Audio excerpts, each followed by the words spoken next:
Bueno, vamos a presentar el último trabajo práctico sobre Bourdieu y, bueno, la integración en realidad de los diferentes autores para ir cerrando esta materia. Parece mentira. Bueno.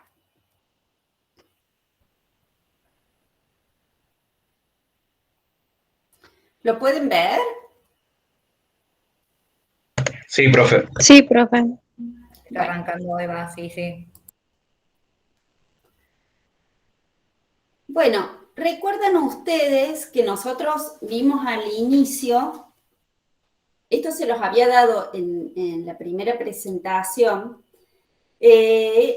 al inicio empezamos a ver cómo desde el objetivismo y el subjetivismo empezábamos a pensar a las condiciones objetivas, a los sujetos, en la relación entre condiciones objetivas y sujetos, y también la concepción de acción social, bueno, y de intervención social en algunos casos, pero bueno, esto es más ya cuando pensamos en la aplicación de políticas públicas.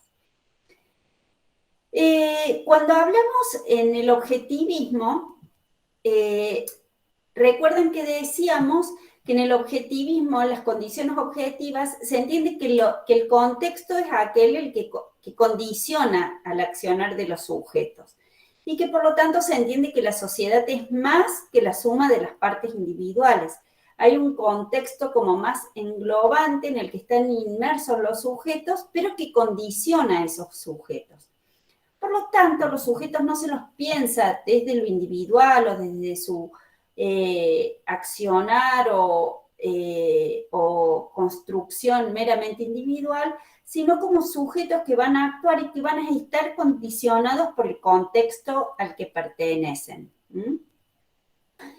En relación a las condiciones objetivas y los sujetos, podemos decir que existen pocas posibilidades del actuar individual o grupalmente, ya que la acción está determinada por este contexto el que mencionábamos.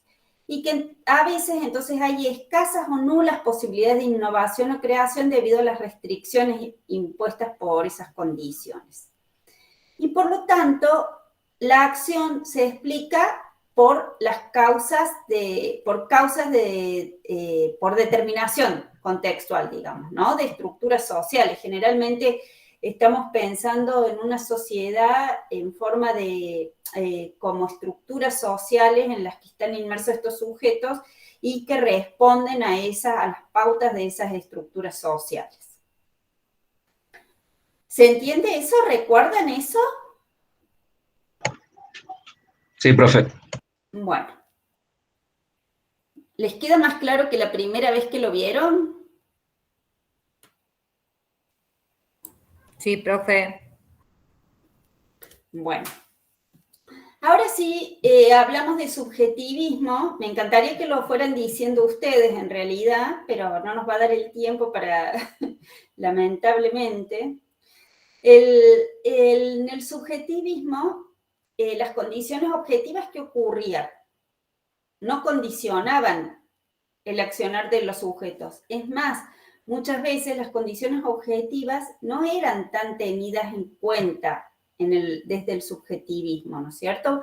Podía haber distintas condiciones objetivas, pero lo que importaba, por el contrario, era esta construcción de los sujetos, que son comprendidos como capaces de actuar movidos por sus deseos, sus valores, sus objetivos, sus intereses y sus capacidades. Seguramente ustedes, al hablar de objetivismo y subjetivismo, ya están ubicando algunas de las teorías que hemos visto en algunas de estas calificaciones, ¿no es cierto?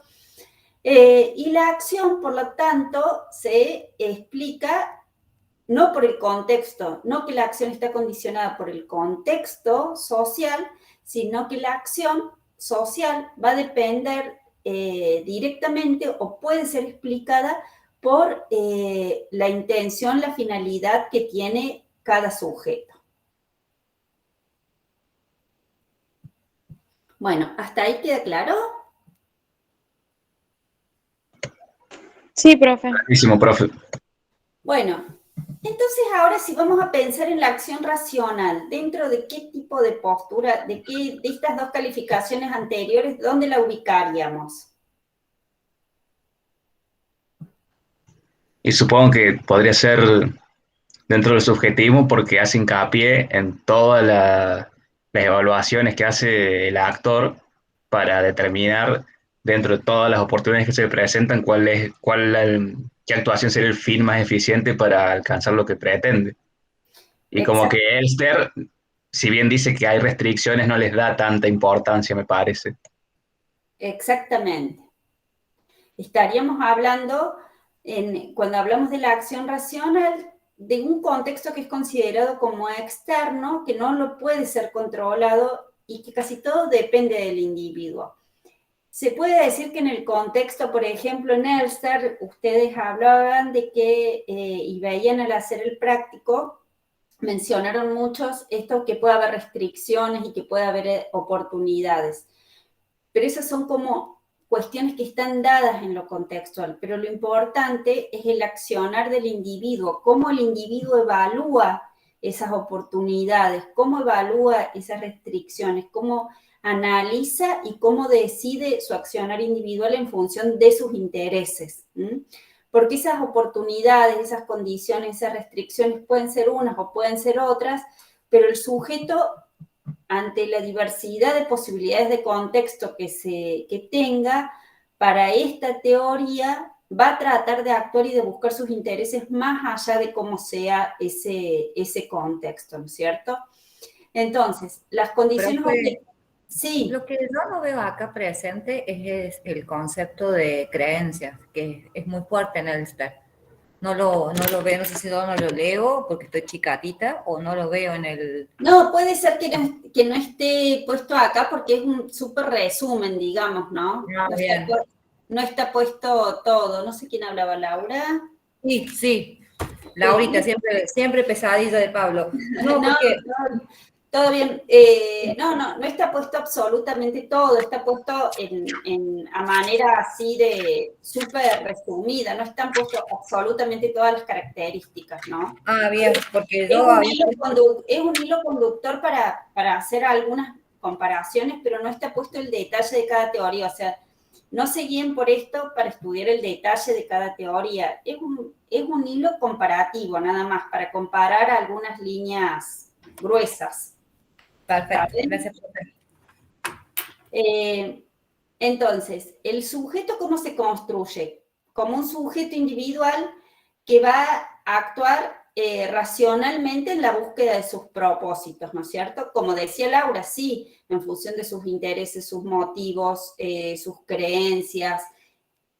Pero bueno, la idea es de que el sujeto se construye o es importante en esta teoría porque es el que va a promover la acción más allá del contexto en el que se encuentre de acuerdo a esto, ¿no es cierto?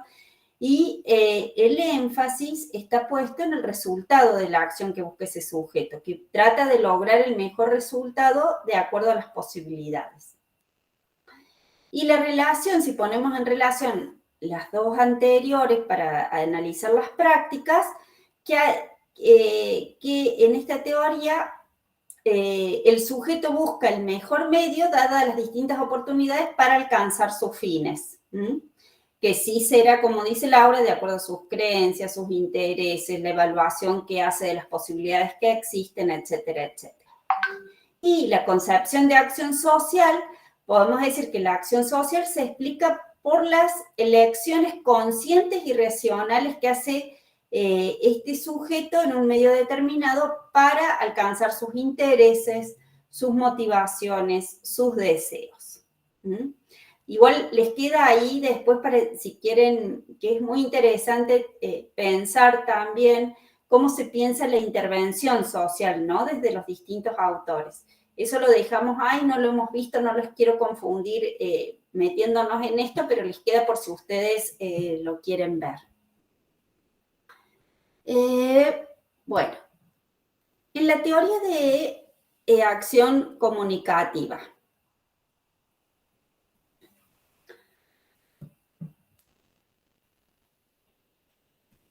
¿qué empezamos a ver acá? Que en esta teoría ya empezamos a entrar en una relación entre distintos niveles, ¿no es cierto? Entre el nivel de pensar la sociedad como estructura y la idea de pensar al sujeto en acción comunicativa, ¿no? ¿Cómo se dan estas relaciones? ¿Qué pueden decir ustedes de esto sobre Habermas? ¿Qué es lo más por ahí que genera confusión?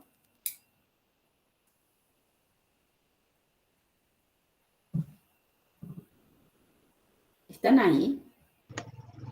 Sí, profe, bueno, creo que, no sé si a alguno más le habrá pasado que a la hora de leerlo, como que la relación entre el mundo de la vida y los otros mundos, como que a mí por lo menos me resulta un poco difuso y se me dificultó entenderlo, y bueno, después a la hora de hacer el trabajo práctico no supe plasmarlo bien, porque también al no tenerlo bien en claro, me olvidé de hacer la parte, como usted me había dicho, profe, de cómo se construye el sujeto, que era la situación dialógica, que eso lo había omitido, por ejemplo. Claro, está bien.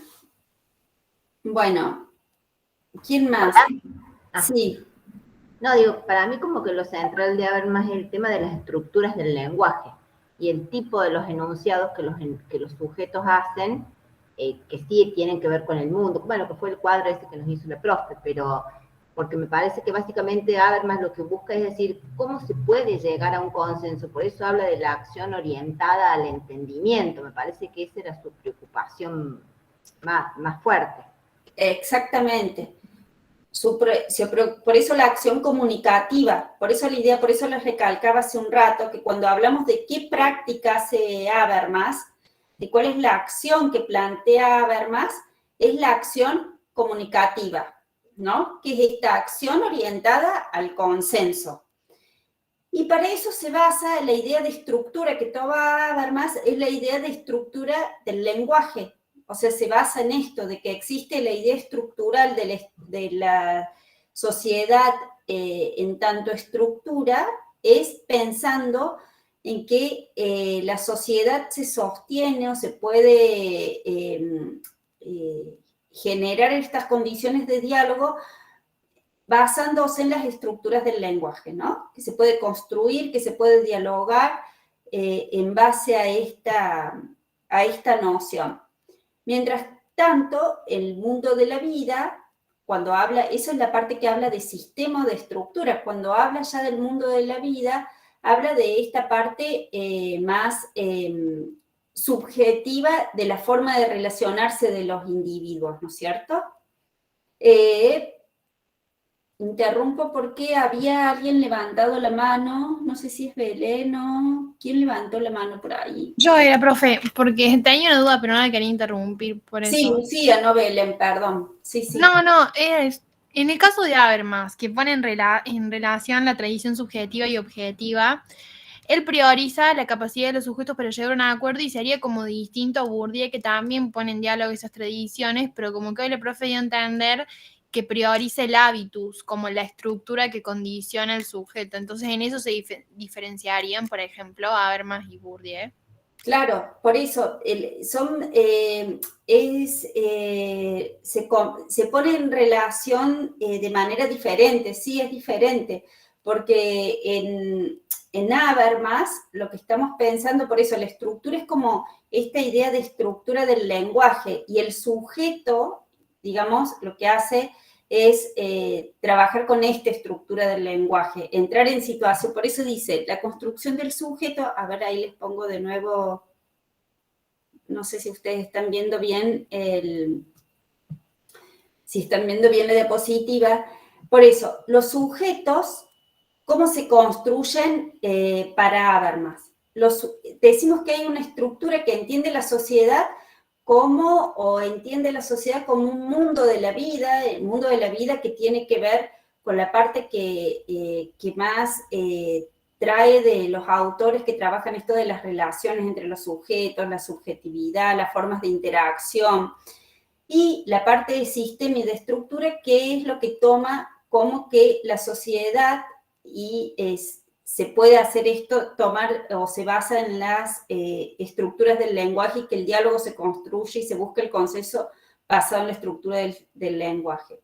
Y los sujetos, por lo tanto, los construyen la situación de diálogo con otros, y que los sujetos se construyen en esa situación de diálogo apelando a distintos criterios de validez. Y que al apelar esos criterios de validez pueden ser los que hacen que relacione o apele al mundo objetivo, al subjetivo o al intersubjetivo, ¿no? Es decir, los sujetos, vos me preguntás en relación a Bourdieu, para Bourdieu es que los sujetos se construyen, los construye mediante la noción de hábitus también, ¿no? De la estructura estructurante, cómo los sujetos incorporan la estructura social a través del concepto de hábitus, por eso habla de estructura estructurante. Para Habermas, los sujetos se construyen en situación de diálogo con otros sujetos.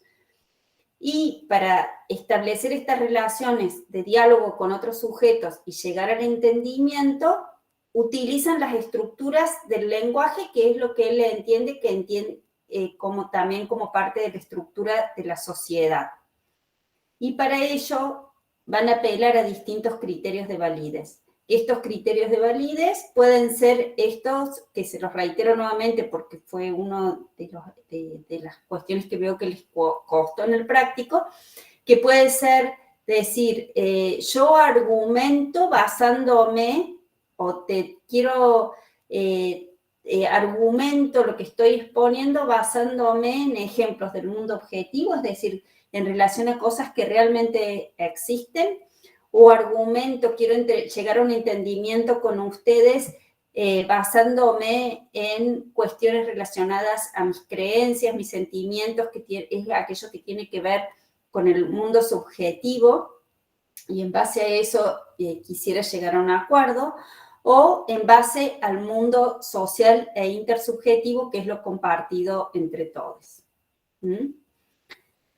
Y al poner en relación las condiciones objetivas y los sujetos, pone en diálogo las distintas tradiciones, ¿no? Es como un punto de unión. Ya con Habermas tenemos un punto de unión entre estas posturas o tradiciones subjetivistas y objetivistas, pero siempre resaltando las capacidades que tiene el sujeto dentro de esta estructura para llegar al acuerdo. O sea, ya no estamos, a pesar de que el sujeto está en una estructura social, no está totalmente condicionado, sino que puede llegar al acuerdo a través de la situación de diálogo.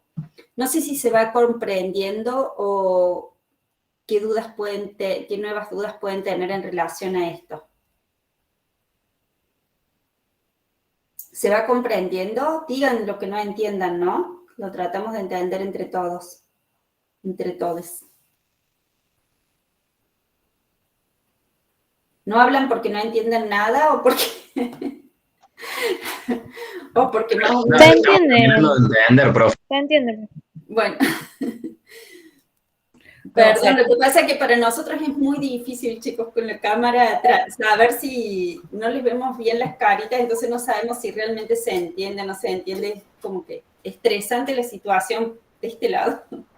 Profe, eso de la pretensión de validez, ¿se puede Sí. dar las tres pretensiones en un mismo caso? Claro, o sea, cuando nosotros vos pensé en una situación de diálogo, Ana, cualquiera. Una persona en una situación de diálogo, vos podés estar mencionando, por ejemplo, estadísticas, estás mencionando una condición objetiva o hechos concretos que ocurrieron, ¿no? A la vez podés decir que algún sentimiento o alguna expresión tuya que también tenga que ver con tratar de argumentar para darle más veracidad a eso, o podés argumentar con otra situación social. Pueden estar presentes las tres, puede estar presente una, o puede estar presente dos. En general, la diferenciación es para decir los argumentos pueden ser de estos tipos, los argumentos que las personas dan para tratar de llegar a un acuerdo, a un consenso y tratar de decir por qué son válidos esos argumentos. En general las personas pueden apelar a estas tres cosas para decir que sus argumentos son válidos. Eso es lo que dice Habermas.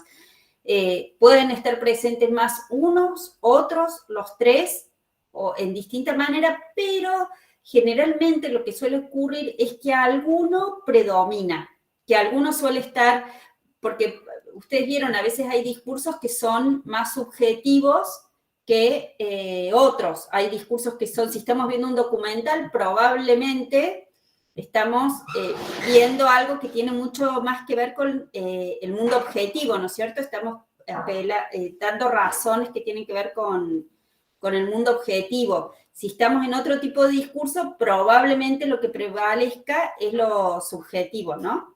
Que busquemos pretensiones de validez en relación al mundo subjetivo. Gracias. Bueno, no, de nada. Bueno, y finalmente, si pensamos en Bourdieu,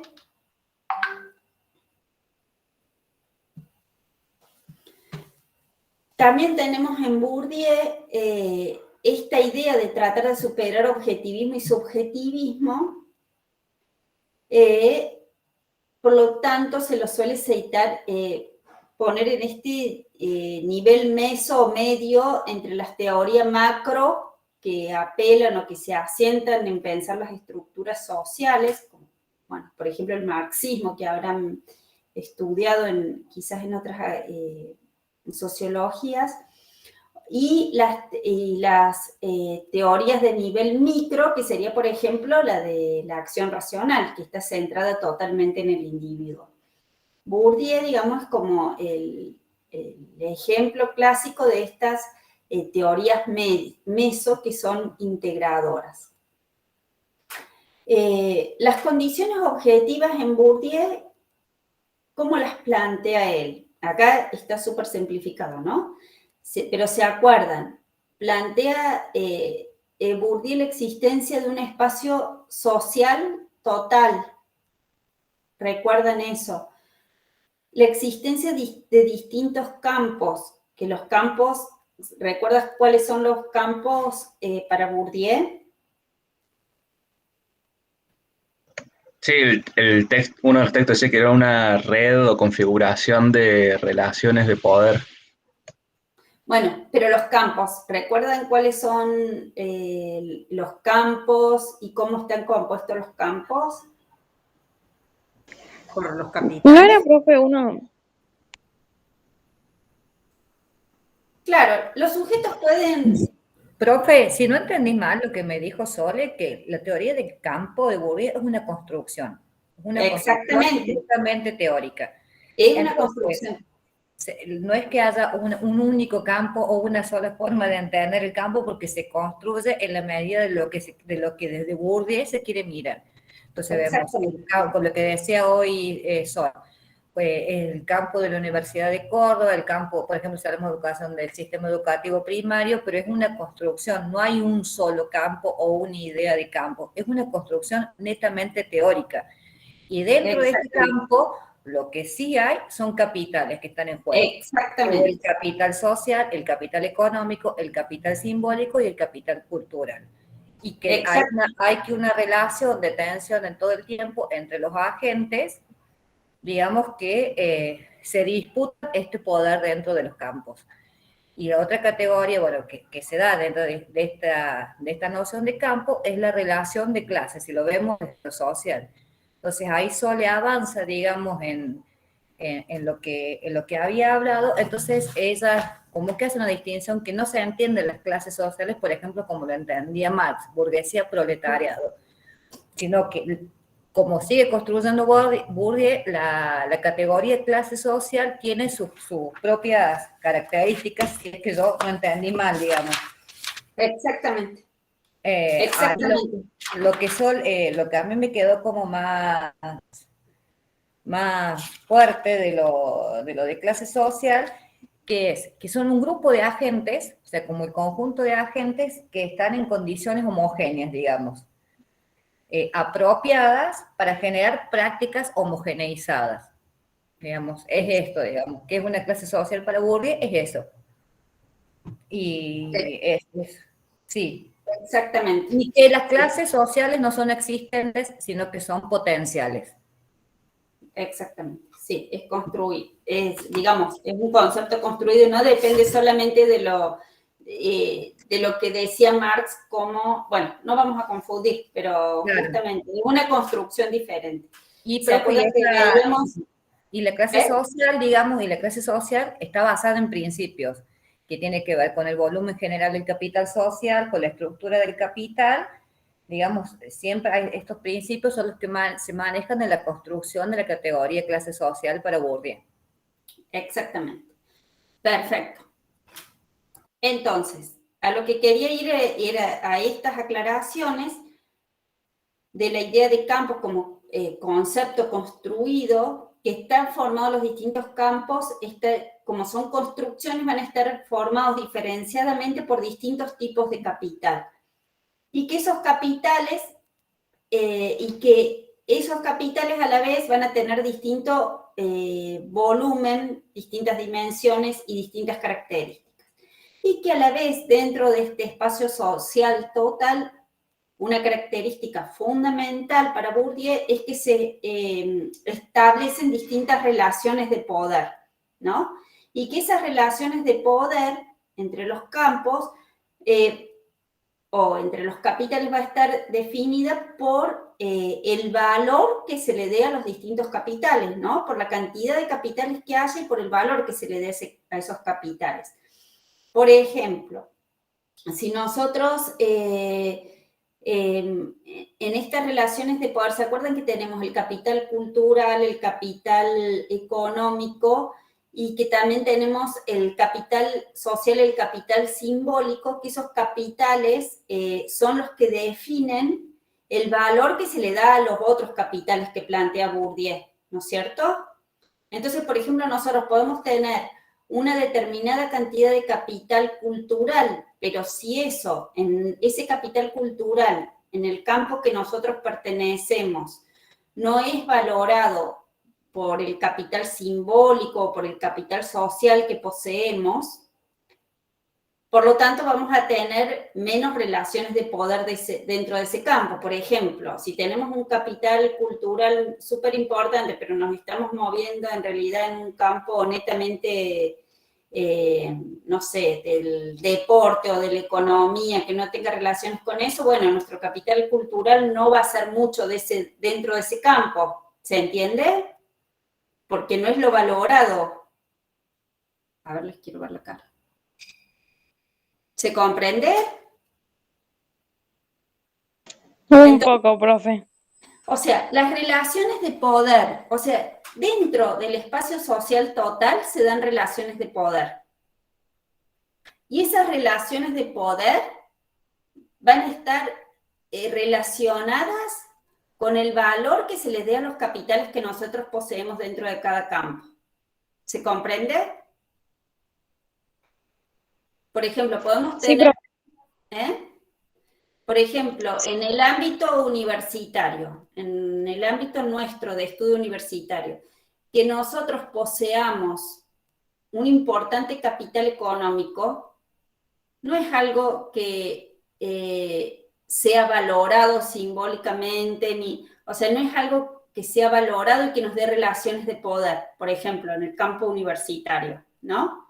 En cambio, un capital cultural sí es algo que dentro, por ejemplo, del campo universitario va a ser valorado y nos va a dar relaciones de poder en el sentido de que quizás en un concurso una persona con mayor capital cultural pueda optar a ganar un concurso más que otra persona que todavía no tiene ese capital cultural. ¿Se comprende? Sí. Bueno, eso es, pero tener en cuenta eso, que existe dentro del espacio total general, siempre relaciones de poder, ¿no? Entre los distintos... Bueno, y cuando hablamos de los sujetos, para Bourdieu, bueno, tenemos este agente social que también es una construcción teórica, como el concepto de campo, como el concepto de capital, como el concepto de espacio social total. Es una construcción teórica y que lo plantea como un sujeto socialmente diferenciado y construido, y que lo va definiendo por su posición social individual y de clase. Posición social, ¿qué quiere decir? Que la posición social tiene que ver justamente con estos capitales que posee la persona, qué volumen y tipo de capital posee y qué tan valorado es ese capital dentro de cada campo. Y se va definiendo, digamos, lo que el sujeto posee por lo que llama Bourdieu el habitus, que es aquello social incorporado. Por eso decía, si, por ejemplo, comentaba la Sole, que ella pertenece a una tradición de docentes, por ejemplo. Y entonces, socialmente ella ha incorporado la docencia o los hábitos relacionados a la docencia y se han ido replicando dentro de su familia los hábitos relacionados con la docencia. Por ejemplo, es lo social incorporado y hecho cuerpo en el hábitus. ¿O se acuerdan lo que veíamos en el ejemplo del práctico anterior, cuando vimos el video, el documental de lo que ocurrió en Nueva Córdoba? Que veíamos esto de lo social incorporado en quienes habitaban Nueva Córdoba en ese momento. Los chicos estudiantes que decíamos, bueno, ¿qué era lo social incorporado que tenían estos jóvenes que habitaban en Nueva Córdoba, que les hacía pensar de esa manera, reaccionar de esa manera ante quienes pasaban ahí, la visión que tenían sobre los otros compañeros ciudadanos que pasaban en moto, qué social incorporado, qué hábitos tenían incorporados que les hacían sentir que podían tener el poder de cortar la calle, pedir documento, pegar, maltratar a las otras personas. O sea, ¿qué es lo social incorporado que tienen esos sujetos? ¿Qué era lo social incorporado que tenía el otro chico? No sé si recuerdan el chico de Santiago del Estero que veía la realidad de una manera diferente y por lo tanto tenía prácticas diferentes. ¿Recuerdan eso? Profe, Sí. perdón, a mí me quedó una duda en realidad con el tema de la diferencia entre el capital social y el capital cultural. Sí. Como que no termino, y el simbólico, no termino de entender bien cuál es la diferencia. Bueno, el capital cultural es el capital que tiene que ver, digamos con la cultura incorporada, ya sea por lo que estudiaste, por tus estudios, por lo relacionado, lo que vos sepas en relación a la cultura, según cómo se pueda definir cultura también, ¿no? Es muy amplio ese concepto. Pero el capital social tiene que ver con las relaciones que vos tenés. Por eso, por ejemplo, no sé si vos viste el documental de la clase pasada. ¿Quién hablaba, Sara o no? No, yo. Abril. Sí. Sí, lo vi. Bueno, por ejemplo el capital social es qué tipo de relaciones tenemos, ¿no es cierto? ¿Cuáles son nuestras relaciones? Nuestras relaciones también nos definen muchas cosas y nos ponen en valor los otros capitales que tenemos. Por ejemplo, las relaciones, cómo estas personas que habitaban en Nueva Córdoba, en sus relaciones se podían unir y actuar en común por una causa que sentían en común, digamos, porque valoraban eso que tenían en su capital social de relaciones, ¿no es cierto? Mientras, por ejemplo, el chico santiagueño tenía un solo amigo que era el que había ido a buscar para que lo ayudara. O el capital social que ustedes vienen construyendo en la universidad, es un capital social de relaciones entre estudiantes de ciertas características, docentes, y forman parte de grupos de investigaciones, que son grupos o relaciones sociales que van a poner en valor, por ejemplo, ciertos tipos de capitales que ustedes vayan incorporando, lo que tenga que ver con la construcción de conocimiento, con el cómo se acercan hacer prácticas sociales en la realidad en relación a lo que ustedes van estudiando en sociología o en ciencias políticas, a sus militancias, a sus formas de analizar la sociedad, bueno, todo lo que vayan, ese capital social que ustedes van haciendo en la universidad es algo distinto que, por ejemplo, un capital social que pueden hacer en un trabajo temporal que tengan, por ejemplo, ahora que no tenga nada que ver con su carrera, ¿no es cierto? No sé si se comprende. Y el capital simbólico tiene que ver con los valores que se le dan a los distintos capitales. ¿Qué valor tiene realmente para nosotros, por ejemplo, un capital económico?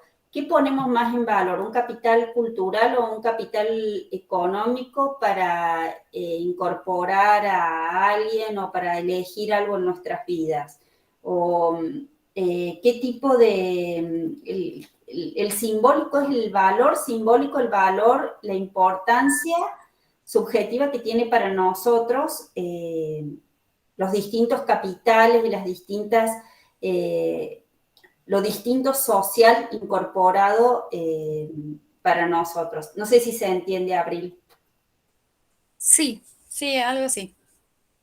Bueno, Pasa que en realidad los entiendo, pero en el ejemplo que yo elegimos, mejor dicho, para los trabajos prácticos, tenemos como ahí un debate.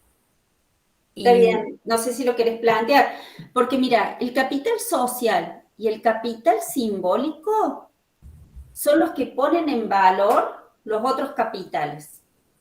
Te dicen, el capital social, o sea, tus relaciones sociales y el capital simbólico, o sea, el simbolismo y el valor y el interés que vos le das a determinadas cosas, por ejemplo, lo cultural o a lo económico, es lo que pone en valor justamente el resto de los capitales y de ahí la posición que va a haber en el campo.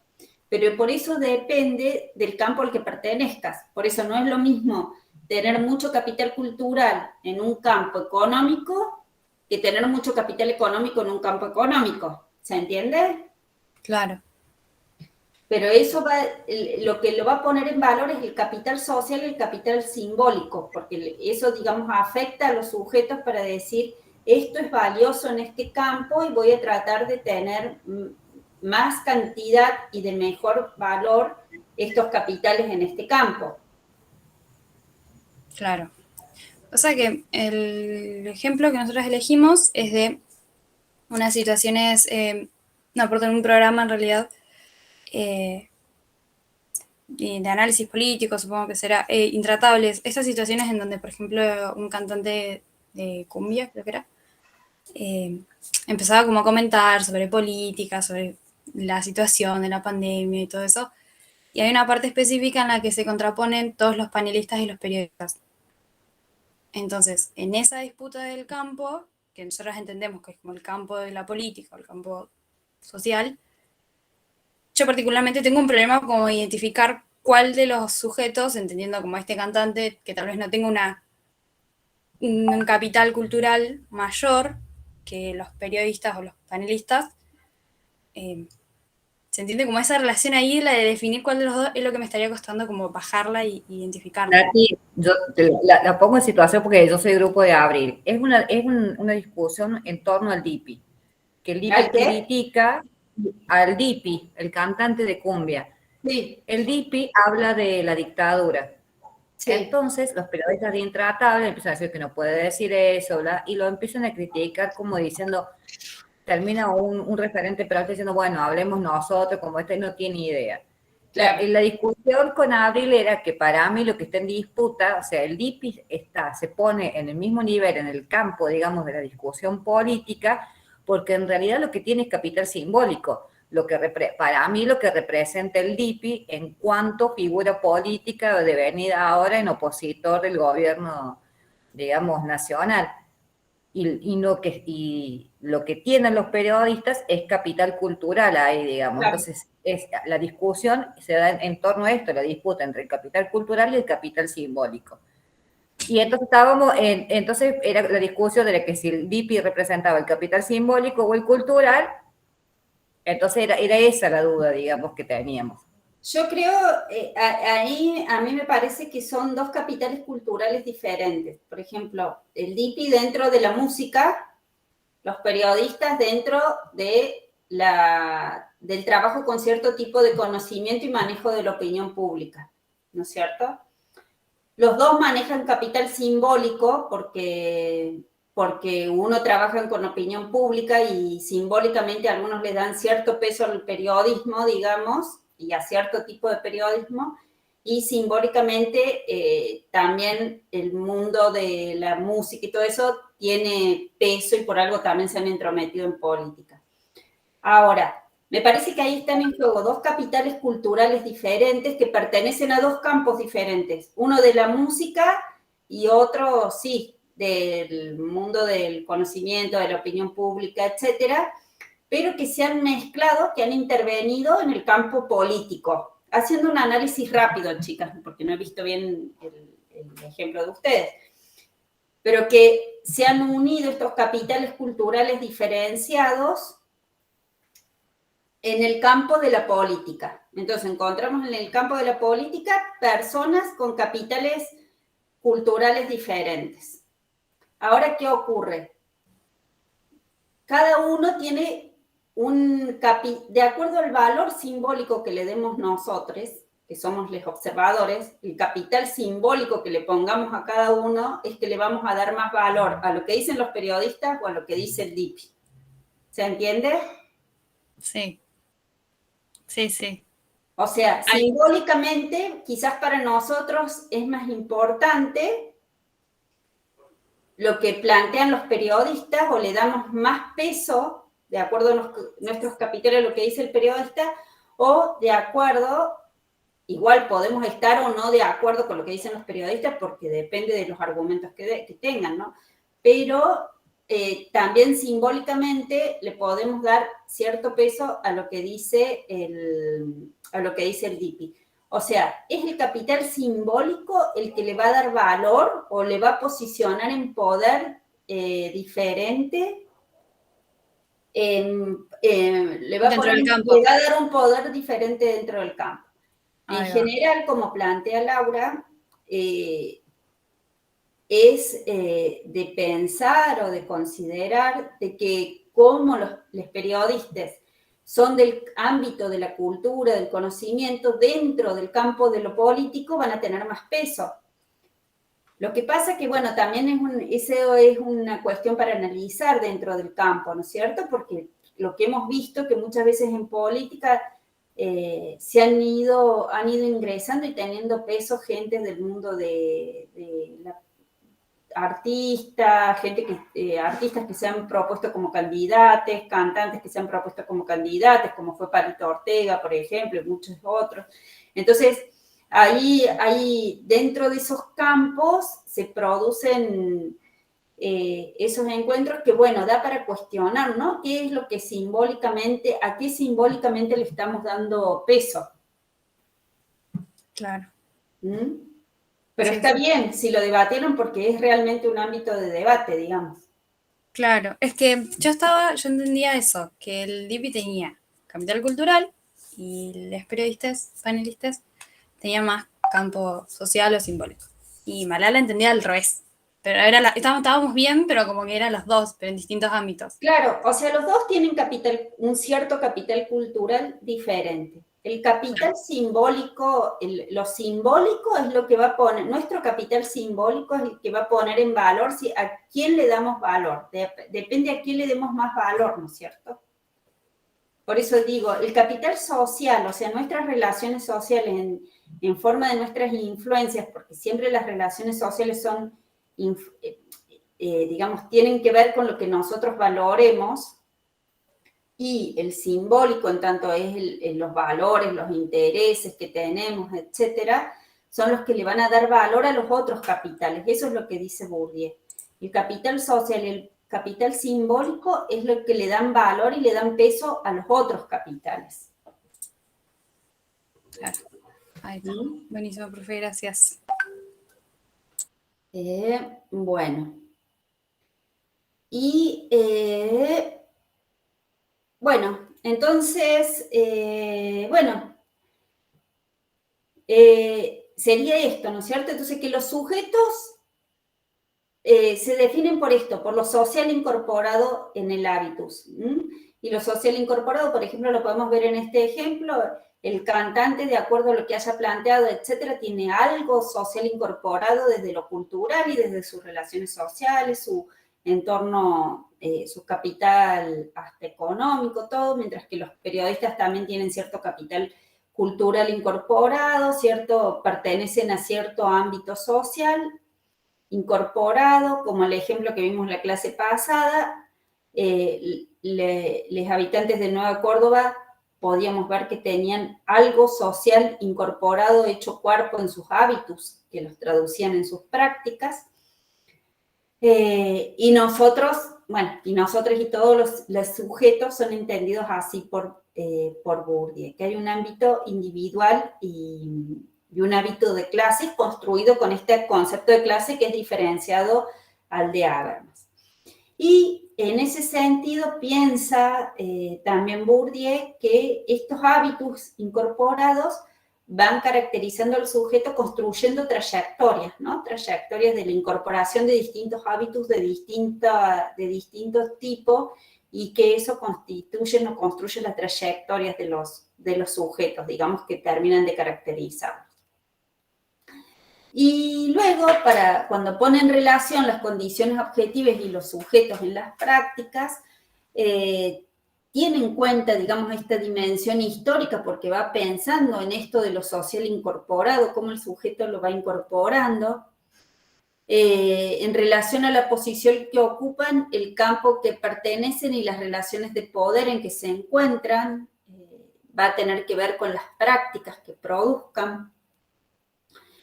Y se pregunta en las prácticas, cuando piensa en la acción social o en las prácticas, estas prácticas, ¿qué luchas simbólicas se reproducen, ¿no? Cuando llevamos a la práctica, de acuerdo a lo social incorporado que tenemos, cuando lo llevamos a la práctica, ¿qué luchas sociales o qué luchas simbólicas reproducimos? ¿Qué aprendizajes tienen incorporados en esas prácticas? ¿Qué podemos ver? ¿Qué aprendizajes han incorporado los agentes? ¿Qué trayectorias tienen los agentes que los llevaron a hacer esas prácticas?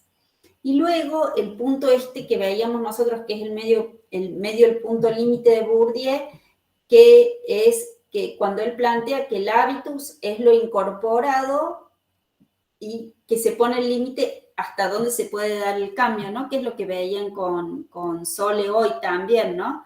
Que sí, que lo social se incorpora, pero bueno, también hay alguna posibilidad de modificarlo, que no lo deja tan claro desde un comienzo Bourdieu, digamos. Bueno, no sé si les ha servido, si les ha ayudado a hacer la comparación para ver entre los distintos autores. Sí, profe. Bueno. Se lo subiré si quieren al cuadrito, pero tengan en cuenta siempre lo que les dije antes, o sea, no es material de estudio, es simplemente algunas líneas comparativas, pero no es la caracterización de cada autor, ni mucho menos, ¿no? Son líneas comparativas para ver a rasgos generales cómo se va entendiendo el contexto, los sujetos y las prácticas. Bueno. No sé, ¿algo más tienen? ¿Alguien levantó la mano? ¿Alguien? A ver que no los haya visto ahora cuando... No. Bueno. Bueno, ¿algo que quieran decir? ¿Alguna cuestión, alguna duda, alguna sugerencia? ¿Cómo les ha ido con los prácticos en general? También me gustaría saber si nos pueden